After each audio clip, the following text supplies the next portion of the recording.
Panchamah Sargah. The fifth chapter.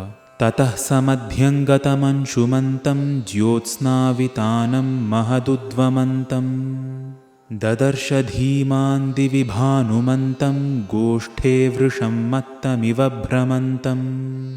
And then that wise Hanuman saw the brilliant shining moon in the middle of the sky. Illuminating the entire ground, the moon, with his enormous radiance, looked like a large bull in heat among the cows. Lokasya papani vinashayantam mahodadhim chapi samedhayantam bhutani sarvani virajayantam dadarsha shitamshu mathabhiyantam. Hanuman saw the rising moon, who was destroying the sins of the entire world, causing the great ocean to rise and bringing bliss to all living creatures. Ya bhati lakshmir bhuvi mandarastha tatha pradosheshu cha sagarastha tathaiva toyeshu cha pushkarastha rarajasacharu nishakarastha. On this earth, whatever splendor Mount Mandara shines with, the ocean rises with, and the lotuses bloom in water with, that same splendor emanated from that beautiful moon. Hanso yatha rajata panjarastha simho yatha mandara kandarastha Viro yatha garvita kunjarasthas chandropi babhraja tathambarastha. Like a swan in a silver cage, like a lion in a mountain cave, like a warrior on a large elephant, the moon shined brilliantly in the sky. Sthitah kakudmaniva tikshna shringo mahachalashveta ivocha shringah hastiva jambunadabadha shringo raraja chandrah paripurna shringah. The horn-like blemish on the moon shone brilliantly like the sharp horns on a large bull, like the great white summits on a tall mountain, and like the beautiful tusks of a large elephant. Vinashta shitambutushara panko mahagrahagraha vinashta pankah prakasha lakshmyashraya nirmalanko raraja chandro bhagavan shashankah. The divine moon with the stain that looks like a rabbit and who is the abode of brilliant splendor shined like he was smeared with the melting white snow due to the heat of the large and furious sun. Shilatalam prapya yatha mrugendro maharanam prapya yatha gajendraha rajyam samasadya yatha narendraha tatha prakasho viraraja chandraha. Like a lion settled on a large rock, like an elephant settled in a large forest, and like a king settled in a kingdom, the moon shined brilliantly. Prakasha chandrodaya nashta doshah pravritta rakshah pishitasha doshah ramabhirame chitta doshah svarga prakasho bhagavan pradoshah. The darkness of dusk is dispelled, the dark deeds of flesh-eating rakshasas disappear, the natural instinct of love-making returns as the moon shines with a heavenly brilliance. Tantri svanah karna sukhah pravrittah swapanti naryah patibhih suvrittah naktancharas-chapi tatha pravrittah vihartu matyadbhuta-raudravrittah. Musical notes from the stringed instruments, which were comforting to the ears, can be heard. Well-endowed women can be found asleep with their husbands. Wondrous night creatures can be seen roaming around in full glory. Matta pramattani samakulani rathashva bhadrasana sankulani Veerashriya chapi samakulani dadarsha dhiman sakapih kulani. The wise Hanuman observed in the prosperous mansions Rakshasas proud of their wealth, highly intoxicated, their houses full of horse-drawn chariots with comfortable seats. Parasparancha adhikama kshipanti bhujanscha peenan adhikam kshipanti मत्तप्रलापानधिकं क्षिपन्ति मत्तानि चान्योन्यमधिक्षिपन्ति. Hanuman saw Rakshasas quarreling, ridiculing one another bitterly and wildly, throwing their stout arms at one another, indulging in incoherent talk, uttering vulgar words.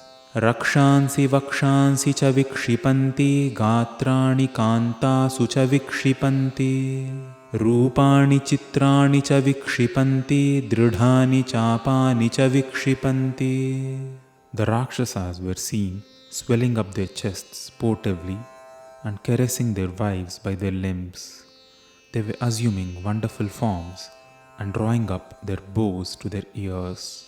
Dadarshkantascha samalabhantyasthatha parastatra punasvapantyah surupavaktrascha tatha hasantyah kruddhah paraschapi vinishvasantyah.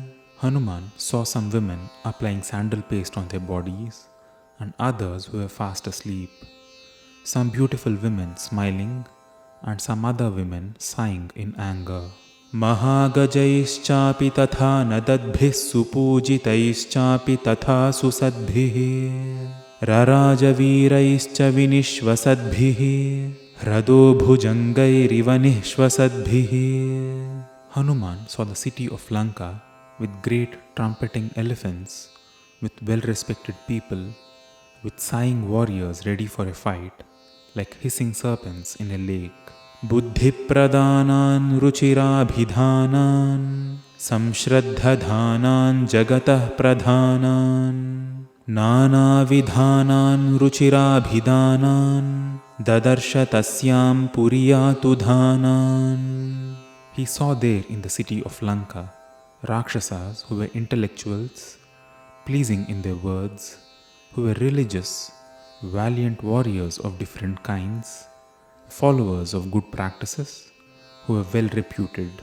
Nananda drushtva sachatan surupan nana gunanatma gunanurupan vidyotamanan satadanurupan dadarshakanschitcha punarvirupan. He rejoiced seeing the handsome Rakshasas, radiant with forms befitting their virtues. He also saw some ugly figures, the traits appropriate for their forms. Tato vararha suvishuddha bhavaha tesham striyastatra mahanubhavaha priyeshu paneshu cha sakta bhavaha dadarshatara iva suprabhavaha. And then Hanuman saw their women who were highly eligible, who were of great skill and experience, with their hearts interested in their lovers and in delicious drinks, who shined like the stars. Shriya jvalanti strapayopagudha nishitha kale ramanopagudha dadarshakaschit pramadopagudha yatha vihangah kusumopagudha. There he saw cheerful Rakshasis shining brilliantly, shy in the embrace of their beloveds during the night. He also saw those sporting with their loved ones freely, looking like birds embracing flowers. Anyah punarharmyatalopavistas tatra priyankeshu sukhopavishtas bhartuh priya dharma para nivishta dadarsha dhiman madanabhivishta. The wise Hanuman saw some other women sitting comfortably in the laps of their lovers on the terraces of buildings. He saw some others engaged in various deeds with their husbands, possessed by the Lord of Love.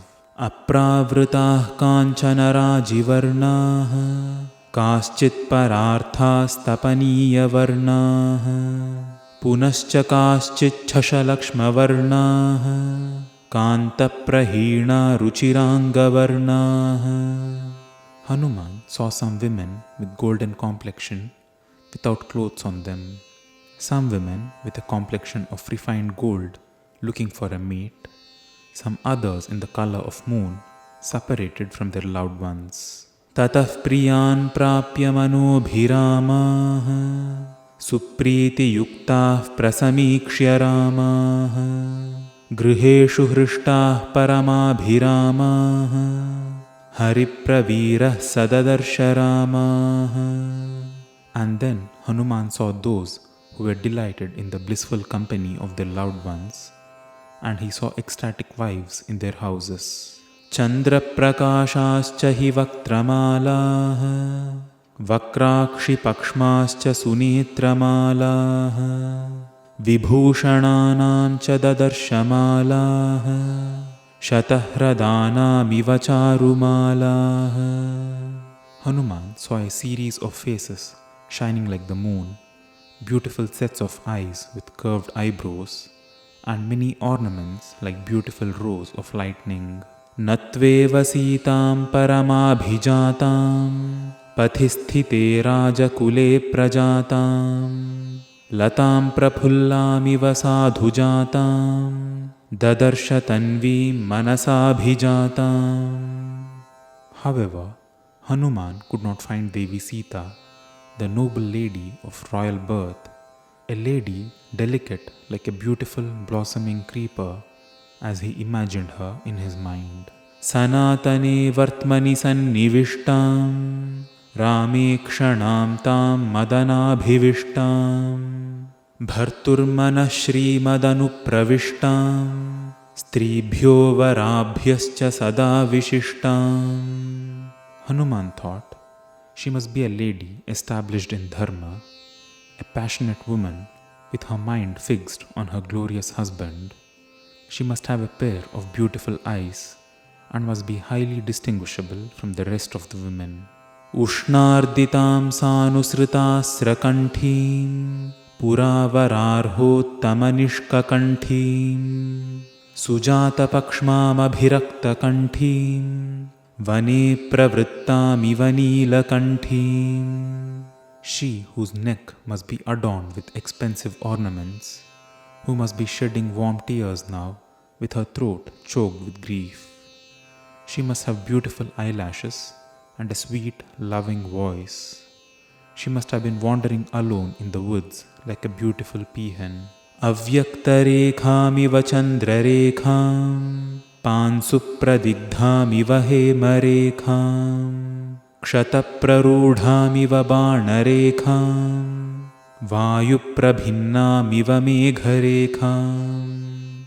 Hanuman did not see Devi Sita, whom he thought to be like a crescent moon with a blurred outline, like a streak of gold coated by dust, like an arrow in an injury, and like a series of clouds scattered by wind.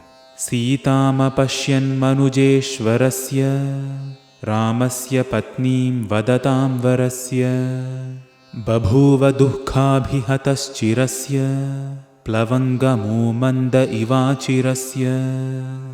Hanuman became numb for a while, stricken with grief of not having seen Devi Sita, the wife of Sri Rama, the best among orators and the Lord of all humans.